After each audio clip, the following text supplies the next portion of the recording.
సుందరాయ శుభాంగాయ మంగళాయ మహోజసే సింహశైల నివాసాయ శ్రీ నృసింహాయ మంగళం. శ్రీ శ్రీ శ్రీ వరాహలక్ష్మీ నృసింహస్వామి వారి సన్నిధానంలో వైశాఖ శుద్ధ ప్రతిపత్ గురువారం కృత్తికా నక్షత్రం మే 9వ తారీఖు యథావిధిగా 4 గంటల నుంచి 4:30 గంటలకు సుప్రభాతం, 4:30 గంటల నుంచి 6:30 గంటల వరకు ప్రాతరారాధనం. ప్రాతరారాధనలో భాగంగా నిత్యవేద పారాయణం, ఉపనిషత్ పారాయణం, దివ్యప్రబంధ సేవాకాలం, అనంతరం ధూపసేవ సమయంలో చతుర్వేద పారాయణం, శ్రీరామాయణం, భారతం, భాగవతం, విష్ణు పురాణం, క్షేత్ర మహాత్మ్యం, వరాహపురాణం, శ్రీభాష్యం, భగవద్విషయం మొదలైన గ్రంథాలన్నీ పారాయణం చేయడానికి ఉపక్రమిస్తారు.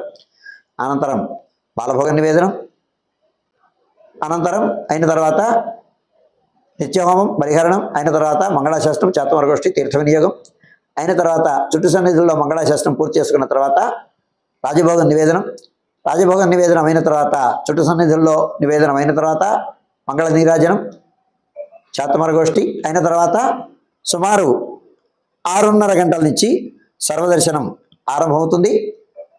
6:30 గంటల నుంచి మధ్యాహ్నం 2:30 గంటల వరకు సర్వదర్శనం కొనసాగుతుంది.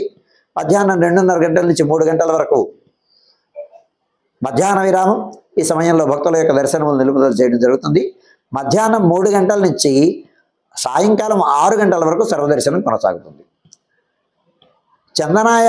చందనోత్సవం నిజరూప దర్శన ప్రయుక్తంగా ఈనాడు మూర్తి కళావాహనం, కళా విసర్జనం, తిరునక్షత్రం మొదలైన కార్యక్రమములు ఉన్నందున సాయంత్రం 6 గంటలకే దర్శనములు నిలుపుదల చేయడం జరుగుతుంది. 6 తర్వాత భక్తులకు దర్శనములు లభించవు. 6 గంటలకు డివిడి సలం, దీపారాధనం అయిన తర్వాత మూర్తి కళావాహనం అయిన తర్వాత విశేష ఆరాధన అయిన తర్వాత ఆరాధనం అయిన తర్వాత నిత్యవేద పారాయణం అయిన తర్వాత ధూపసేవ సమయంలో తిరునక్ష ప్రయుక్తమైనటువంటి 2వ రోజు సేవాకాలం ఆరంభం. సేవాకాలం అయిన తర్వాత నివేదనం అయిన తర్వాత నిత్యహోమం, పరిహరణం అయిన తర్వాత సేవాకాలం పూర్తయిన తర్వాత మంగళాశాస్త్రం, చాతుర్వర్గోష్ఠి, తీర్థ వినియోగం అయిన తర్వాత పవళింపు, కవాట బంధనంతో ఈనాటి కార్యక్రమం సుసంపన్నం అవుతుంది.